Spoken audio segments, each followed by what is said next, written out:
India's ballistic missile defence BMD phase 2 programme విజయవంతంగా కొనసాగుతోంది. అందులో భాగంగానే AD-1, AD-2 ఇంటర్సెప్టర్స్ ని మనము విజయవంతంగా పరీక్షించడం జరిగింది అనేది మనకు తెలుస్తున్నటువంటి విషయం. ఇది నిజంగా చాలా గొప్ప అచీవ్మెంటే.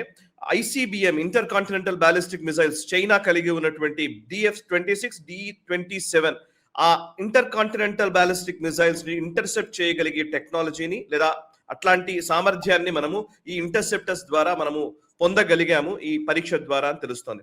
ఒక్కసారి అది డీటెయిల్స్ చెప్తారా సార్? బేసికల్లీ ICBM కలిగినవే చాలా తక్కువ దేశాలు అండ్ మనకున్నటువంటి థ్రెట్ ICBM తోనంటే మేజర్ గా చైనా నుంచే నాకు తెలిసి. అమెరికానో అది దాడి చేస్తుందా అంటే డౌట్ఫుల్ కానీ, బట్ ఎస్ ICBM ని మనం అటాక్ మనం ఇంటర్సెప్ట్ చేయగలిగే టెక్నాలజీని మనం బిల్డ్ చేసుకున్నాం కదా, ఒకసారి ఆ వివరాలు చెప్తారా? అంటే ఈ టెస్ట్ ఎందుకు గొప్పది, ఎంత అద్భుతమైన టెస్ట్ అని తెలియడానికి ఫస్ట్ ICBM కేపబిలిటీ అంటే తెలియాలి. ICBM కేపబిలిటీ తెలిస్తేనే దీన్ని మనం అప్రిషియేట్ చేయగలం. ఇందాక మనం చెప్పుకున్నాం బ్యాలిస్టిక్ మిసైల్ అనేది చాలా దూరం కొట్టాల్సినప్పుడు బ్యాలిస్టిక్ మిసైల్స్ వాడతారు. క్రూజ్ మిసైల్స్ దగ్గరగానే వాడతాం మనం.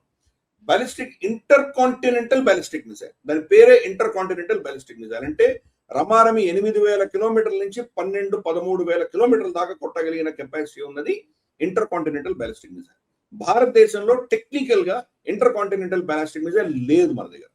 ఇంటర్మీడియట్ బ్యాలిస్టిక్ మిసైల్స్ ఉంది మన దగ్గర. ఇంటర్మీడియట్ రేంజ్ IRBMs ఉన్నాయి మన దగ్గర.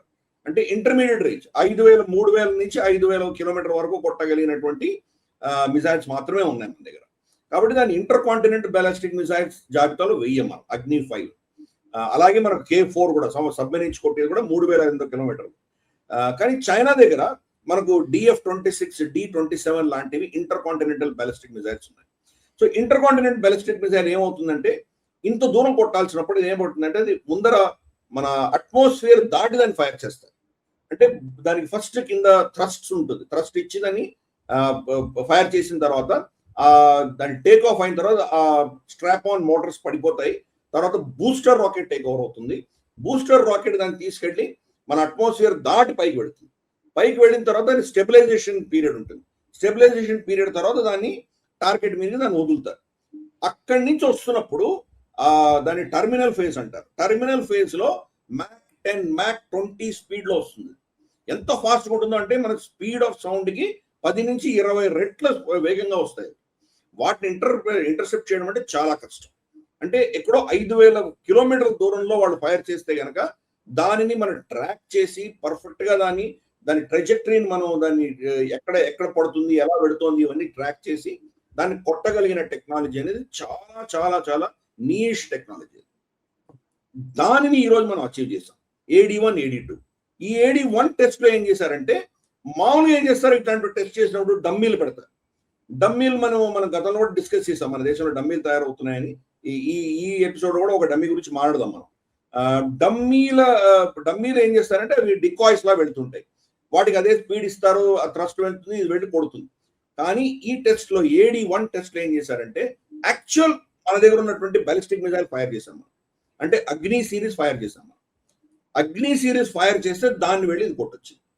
అంటే ఇప్పుడు మనం ఒక ఉదాహరణ చూడాలంటే కనుక మనం ఏదో ఫుట్బాల్ ఫీల్డ్ లో ఉన్నాం అనుకుందాం.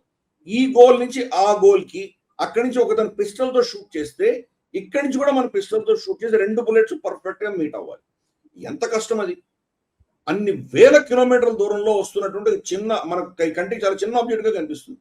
దాన్ని అంత పర్ఫెక్ట్ గా వెళ్ళంటే సర్క్యులర్ ఎర్రర్ ప్రాబిలిటీ 0 ఉండాలి. ఎగ్జాక్ట్ గా వెళ్ళి కొట్టగలిగారు. అంటే ఎక్కడో ఆ ఫీల్డ్ చివర ఫుట్బాల్ ఆ గోల్ దగ్గర ఉన్నట్టు చిన్న నిమ్మకాయని ఇక్కడి నుంచి కొట్టాలి. ఎలా కొడతాం మనం? అంత ప్రెసిషన్ తో కూడినటువంటి టెస్ట్ ఇది. అది లైవ్ బ్యాలిస్టిక్ మిసైల్ టెస్ట్ చేసాం. అంటే రేపు చైనా మన మీద యాక్చువల్ గా ఫైర్ చేస్తే కనుక దాన్ని ఎలా హ్యాండిల్ చేయాలి అన్నది మనం ఆల్రెడీ దీంట్లో టెస్ట్ చేసి నిరూపించుకోగలిగాం. అందుకనే 2 లేయర్స్ ఉన్నాయి దీంట్లో. ఎగ్జో అట్మాస్ఫియర్, తర్వాత మనకు విత్ ఇన్ అట్మాస్ఫియర్ 2 ఉంటాయి. అంటే అట్మాస్ఫియర్ దాటి వెళ్ళినటువంటి ఏరియాని టార్గెట్ చేయడం ఒకటైతే, మళ్ళీ అట్మాస్ఫియర్ లో ఎంటర్ అయిన తర్వాత టార్గెట్ చేయడం ఒకటి. అట్మాస్ఫియర్ లో ఎంటర్ అయిన తర్వాత టార్గెట్ చేయడం చాలా కష్టం. ఇందాక చెప్పాను కదా నేను, దాని స్పీడ్ విపరీతంగా ఉంటుంది. కాబట్టి ఈ 2 ఏరియాస్ AD-1, AD-2 రెండింటి ఏరియాస్ కూడా టార్గెట్ చేయగలిగినటువంటి మనం టెస్ట్ చేసాం. ప్లస్ దాన్ని రెడార్ సిస్టమ్ కావాలి, దాన్ని ట్రాక్ చేయాలంటే ఎంత రెడార్ సిస్టమ్ ఉండాలి, ఎంత అక్యురేట్ ఉండాలి, శాటిలైట్ ఇమేజరీ కావాలి, ఏవాక్స్ ఇమేజరీ కావాలి, మనకు ఇతరత్ర సెన్సర్స్ నుంచి దాన్ని ట్రాక్ చేయగలగాలి, ఈ డేటా అంతా కూడాను కోఆర్డినేట్ అవ్వాలి, ఎంత మైక్రో నానో సెకండ్స్ దాన్ని సింక్రనైజ్ చేయాలి. కాబట్టి ఇంత ప్రిసిషన్ టెక్నాలజీ అనేది ప్రపంచంలోనే జస్ట్ ఒక 3-4 దేశాల దగ్గర ఉంది, అది మనం సంపాదించుకున్నాం. కాబట్టి మనకు లాంగ్ రేంజ్ థ్రెట్స్ ని కూడా మనం న్యూట్రలైజ్ చేయగలిగే ఇంజనీరింగ్ మనం సంపాదించుకున్నాం. చాలా క్రూషియల్ గా దీంట్లో ఉన్నటువంటి అడ్వాంటేజ్ ఏంటంటే కాంపనెంట్స్ అని మన దేశంలో తయారవుతున్నాయి, కాబట్టి ఇంకొకరి మీద డిపెండ్ అవ్వక్కర్లేదు. రేపటి రోజు డొనాల్డ్ ట్రంప్ కి మన మీద ఏదైనా కోపం వచ్చిందంటే మనం కాంపనెంట్స్ నేను ఇవ్వను, నేను అమ్మను అన్నటువంటి పరిస్థితి లేదు. మనకి కంప్లీట్ ఇండిజినస్ టెక్నాలజీతో మనం టెస్ట్ చేస్తున్నాం. కాబట్టి ఈ అఫ్కోర్స్ ఇంకా పేరు పెట్టలేదు, బహుశా ఫైనల్ గా వచ్చినప్పుడు ఏదో ఒక సంస్కృత పేరు పెడతారు, అప్పుడు మనం దాన్ని చర్చిద్దాం. బట్ ఇది టెస్ట్ మాత్రమే. దాని ప్రస్తుతానికి AD1 AD2 అని టెస్ట్లు పెట్టారు. సక్సెస్ఫుల్ గా మన వాళ్ళు దీన్ని ఇంటర్సెప్ట్ చేయగలిగారు, అది లైవ్ బ్యాలిస్టిక్ మిజైల్ ఇంటర్సెప్ట్ చేయగలిగారు. కాబట్టి ఇది one of the fantastic achievements మనకు. ఈ రెండు కూడాను క్రూజ్ మిజైల్ 1000 కిలోమీటర్స్ కావచ్చు, లేదా యాంటీ బ్యాలిస్టిక్ మిజైల్, అది ఇంటర్ కాంటినెంటల్ బ్యాలిస్టిక్ మిజైల్ ని కౌంటర్ చేయడం అన్నది చాలా అద్భుతమైనటువంటి విషయం. So let us congratulate all our scientists. ఈ వీడియో మీకు నచ్చినట్టయితే లైక్ చేయండి, 10 మందికి షేర్ చేయండి. అలాగే కామెంట్ల రూపంలో మీ అభిప్రాయాలను మాతో పంచుకోండి. Nationalist hub group of channels ను సబ్స్క్రైబ్ చేసుకుని తెలుగునాట జాతీయవాద జర్నలిజాన్ని ప్రోత్సహించండి. ఈ వీడియో కింద ఉన్న బెల్ ఐకాన్ పై క్లిక్ చేయడం మర్చిపోవద్దు.